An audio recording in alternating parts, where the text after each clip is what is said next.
Next in our series of spring cleaning and spring detoxing our body is to talk about what types of toxins exist and how do I test for them. So this is going to be the medical version of toxic burden. I think too many people online and things just focus on detox in general as just ambiguous, vague thing that as long as you eat cilantro and do this juice cleanse that you're going to be healthier. But what toxins are you actually detoxifying? Which ones are actually overaccumulated in your body? And what is the best way to get those out? So luckily in a medical practice, we've got access to lab testing of all of the biological toxins or toxins in general. And so we can actually determine which categories of toxins you struggle with the most and have pinpoint accuracy as far as what we're going to detoxify. There are four major categories of toxins: biological, mold, environmental chemicals, and heavy metals. We're going to go through each one in a little bit more detail, but those are the main basic categories of toxins. Almost all toxic issues in this world can fall into one of those categories.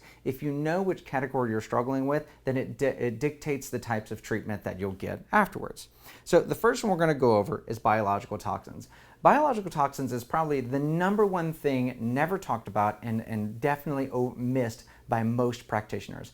Biological toxins sounds a little crazy, but the idea that yeast, fungi, bacteria, candida, EBV, whatever you want to call it, makes biological toxins. After all, penicillin, which is a well-known antibiotic, and that's what started the whole antibiotic revolution, is actually a bacterial toxin, a fungal toxin to bacteria.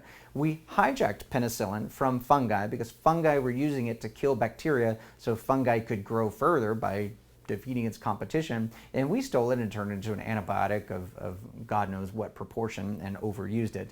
But the idea that all living organisms make biological toxins of varying degrees, some are very toxic to humans, some are less toxic to humans. But the first idea whenever we start someone's detoxification plan is we always restore their gut, because that's where the majority of biological organisms live. Doesn't matter if it's fungus, mold, candida, bacteria, whatever it may be, is making ongoing biological toxins. So we talked about in one of my last videos about stopping the RE-TOX, and so avoiding the toxins in your water and air and food and products. But this is another huge category of stopping the RE-TOX. If you don't kill the living organisms that are making you toxic, then you'll never be able to detoxify faster than they can make biological toxins. So the main two tests to determine if you have biological toxin overload is a stool study. So I can't show the whole stool study here. It's like a 9-page report.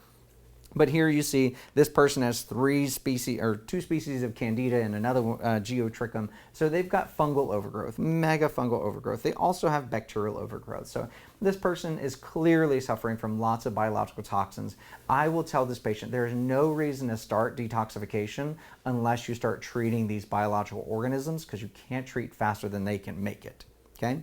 The other side of this is the organic acids test, and there's two different companies that offer organic acids testing, Genova and GPL, Great Plains Labs. This is the GPL version, and this is small for you to see, but the idea behind here is that there are levels that we can check to see if there's living, growing organisms that are making biological toxins.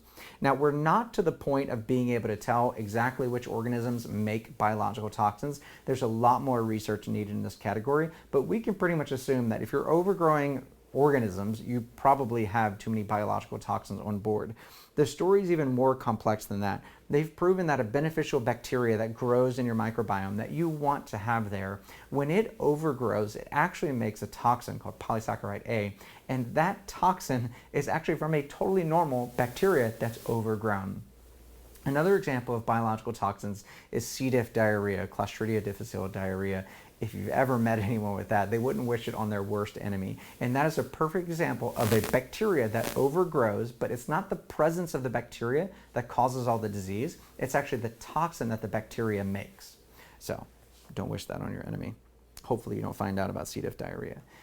The next category is mycotoxins. Now, mycotoxins come from mold, which is what myco stands for, fungal. So mycotoxins come from mold. And the big confusing part about mold is that mold is a living, growing organism, grows in wet walls and wet homes and all kinds of water leaks. But mold makes two main things. Most people focus on the spores. So you've got an air filter to get the spores out. But what most people miss is they miss the fact that molds are gassy little creatures. They fart a lot. And that farting, that gas they create, is called mycotoxins. These mycotoxins are tiny little molecules that air purifiers and things have a hard time dealing with, which is why we recommend the air doctor that gets down to the chemical level. But mycotoxins, even though they're a biological toxin, so mold is a living growing organism, just like you see here, so even though mycotoxins are from a living growing organism, I give them a different category because they're much trickier to get rid of. The fungi are sneaky. Mold is even sneakier.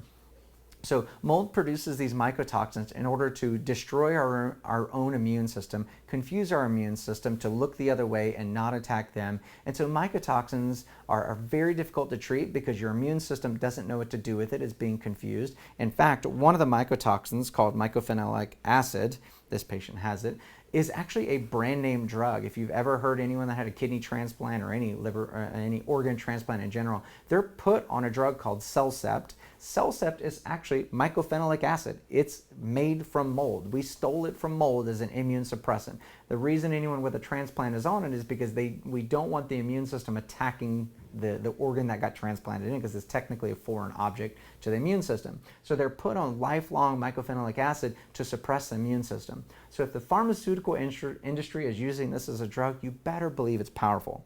Now that's the one we know about. We don't know how immunosuppressive the other ones are. There's not enough research and we need to learn a lot more, but needless to say, mycotoxins are very problematic. In addition, another reason why mycotoxins are specifically problematic compared to many of the other toxins, and I don't want to get too medical here, but the idea is that mycotoxins are both water-soluble and fat-soluble at the same time. Almost all chemicals, proteins, fats, whatever in this world are one or the other. They are either fat-soluble and get stored in our toxins and our cell membranes, or they're water-soluble and they're easier to pee out. Mycotoxins can actually flip back and forth. So when you're trying to urinate it out, it can actually flip back to fat-soluble, stick to your cell membrane, and then you can reabsorb it again. So mycotoxins get their own category because they are really tricky.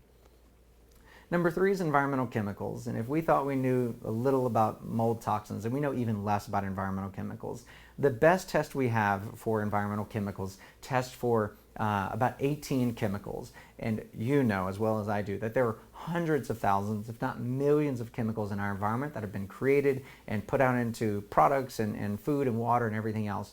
So unfortunately, we've got a long ways to go to learn about testing the testing humans for environmental chemicals, but this is the best test we have. And so this one's from Great Plains Labs. They call the GPL tox, but you can literally test for environmental chemicals. So this first one's looking at MTBE, and this patient has 9,000, and the cutoff of 95% of people are below 7,000. So this person's toxic. They've got perchlorate at 57, which is 4 times the abnormal. Anyway, so this test looks at the different environmental chemicals that you might have been exposed to, but also are stored in your toxins for years and years, stored in your tissue for years and years until you're able to remove it.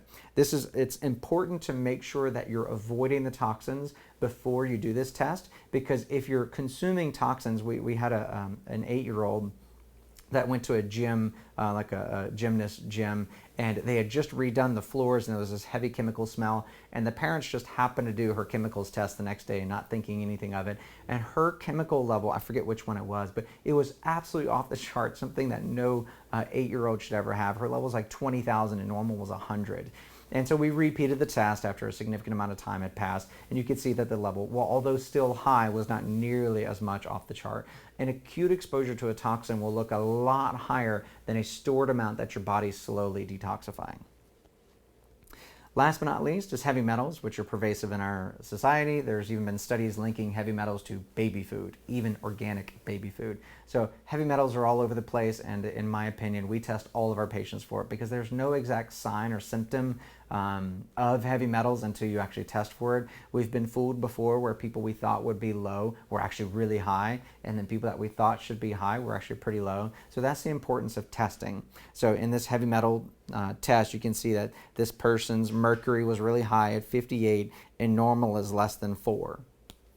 Now, there's a lot of ifs, ands, and buts with heavy metal testing and how it's done. The main way we test for heavy metals, and in my opinion, is the best way to test, and if you're not doing it this way, then it's a useless test. You must do a urine collection of heavy metals, and you must do it after an infusion of drugs, basically, chelating drugs that pull heavy metals out of your body are given. So what we do is you come in, you can't eat fish or shellfish for 48 hours before. because they naturally have mercury and some arsenic. So it will give a false elevation if you've consumed those. So after the 48 hours of no fish or shellfish, then we sit you down and do an IV infusion, and we collect urine before the IV infusion to see what your metals are. They're usually low.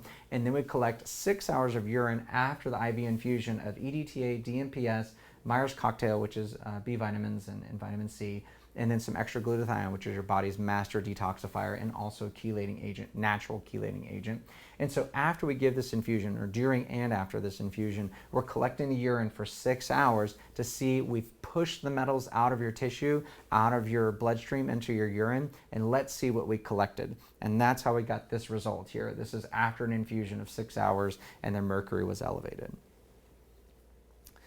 So there's multiple types of toxins, and they all need to be treated, and ultimately the testing is what helps guide you which ones need to be treated first. In general, I tell my patients that mold is the worst, so we're treating that first. Second is if heavy metals are high, it will prevent you from detoxifying very quickly. So frequently we have to do metals first, even if it's not the main reason you have symptoms, in order to get the metals out so your own natural detoxification processes can speed up to get the others out.